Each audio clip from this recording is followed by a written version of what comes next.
You have spent years being the first to arrive and the last to leave. You never say no. You always deliver ahead of schedule. And yet there is someone at your company who leaves on time every day, seems less committed than you, and just received the promotion you had been waiting for 2 years. If that has happened to you, this video is for you. Because what we are going to look at today is not motivation. It is exactly how the system works that decides who moves up and who stays where they are. And what you discover today is going to change how you behave at work starting tomorrow. Picture this. Two employees, same department, same company. The first one, Andres, arrives at 8 in the morning, stays until 7 in the evening, never turns down a task, and always solves the problems nobody else wants to solve. The second one, Miguel, leaves at 6, says no when he already has too much on his plate, and spends part of his time meeting with people from other departments who have nothing to do with his immediate responsibilities. By the end of the year, Miguel gets promoted. Andres receives a recognition bonus and a promise that his time will come. This scenario is not an exception, it is the pattern. Companies have two stories about promotions. The official story says they reward effort, dedication, and results. The real story, the one that never appears in any handbook, is that companies promote the people they believe can operate at the next level, not the people who perform best at the current one. The gap between those two stories is exactly what separates Andres from Miguel. And that pattern follows a logic. Once you understand it, everything changes.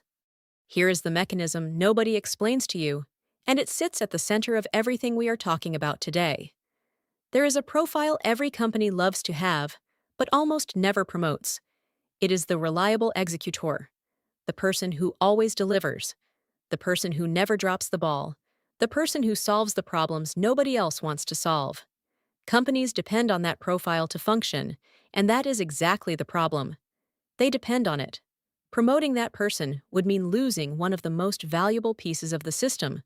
So instead, companies reward that person with recognition, bonuses, and praise, while keeping that person exactly where they are. Now comes the uncomfortable part. The better you become at your current role, the harder it becomes for your company to imagine you somewhere else. Your competence at the current level becomes the strongest argument for keeping you there.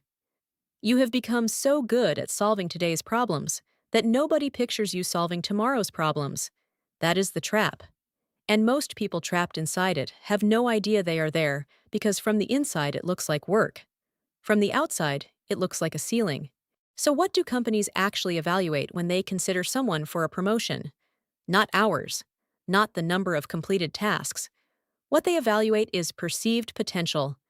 And there is one specific signal that shows up in almost every case involving people who move up quickly, and it is the exact opposite of what most people do. It is how someone behaves when they do not have the answer. The reliable executor, when faced with something unknown, figures it out alone and comes back with the answer. The people companies promote do something different. They say out loud that they do not know.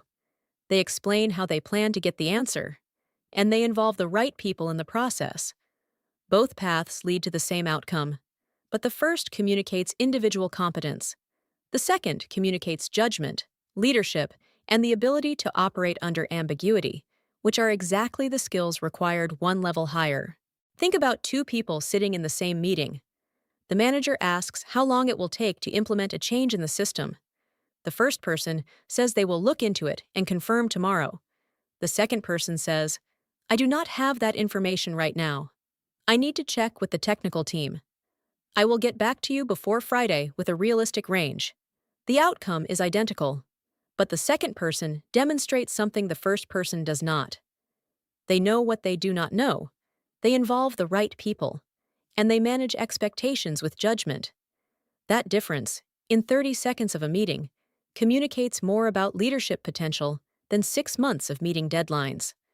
The system is not evaluating whether you can do today's work. It is evaluating whether you can do the work you do not have yet. There are 3 specific behaviors you can start applying immediately that will change how people perceive you without requiring you to work longer hours. The first is speaking up before someone asks for your opinion.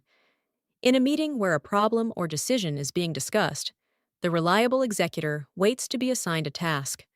The person who moves up says something before being asked, not a speech, just an observation, a strategic question, or a perspective nobody else has mentioned. That communicates that you are operating at the level of decision-making, not merely at the level of execution. 15 seconds of well-placed participation are worth more than 2 hours of silent work. The second is making your impact visible without sounding like you are selling yourself. There is a difference between saying, "I finished the report," and saying, "The report I delivered uncovered an error in the third quarter data that would have affected Friday's presentation." The first statement informs. The second creates context around the value of what you did. That is not exaggeration. That is narrative. And narrative is what turns invisible work into career capital. The third is building relationships outside your area. Miguel, from the example we started with, spent time meeting with people from other departments, not because it was part of his job, but because those people gave him visibility in conversations where his name could come up in rooms he would never even see. When promotion decisions are made, they are not made by your direct manager alone. They involve several people, and the person who has allies in those conversations holds an advantage that never appears on an organizational chart. So what changes this week? There are 4 specific actions you can take over the next 5 business days. The first is to identify the meeting this week where you have the most to contribute, but usually stay quiet.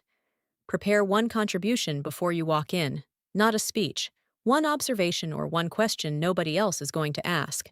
Walk into that meeting with it ready and say it, even if it feels uncomfortable, and even if it feels like the timing is not perfect. The perfect moment does not exist. What exists is the habit of speaking up, and that habit is built one contribution at a time. The second is that when you finish something this week that had a real impact, do not report it only as a completed task. Add one line connecting what you did to the result it generated. Not in every email, not all the time, only in the moments that matter. With your manager, with someone from another department who benefited from your work. Sustained over the course of a month, that practice starts changing how people see you. Not because you are doing more, but because you are making visible what you are already doing. The third is to identify one person outside your area with whom you share some professional connection and find a genuine reason to reach out this week. Not to ask for anything, simply to exist on that person's radar. A question about one of their projects, a relevant article, or a comment in an existing email thread is enough. Nothing elaborate. The relationships that later give you visibility in important conversations are not built in a single day. They are built through small and consistent interactions that begin exactly like this. The fourth is what you need to stop doing, and it is every bit as important as what you start doing. Stop saying yes to everything.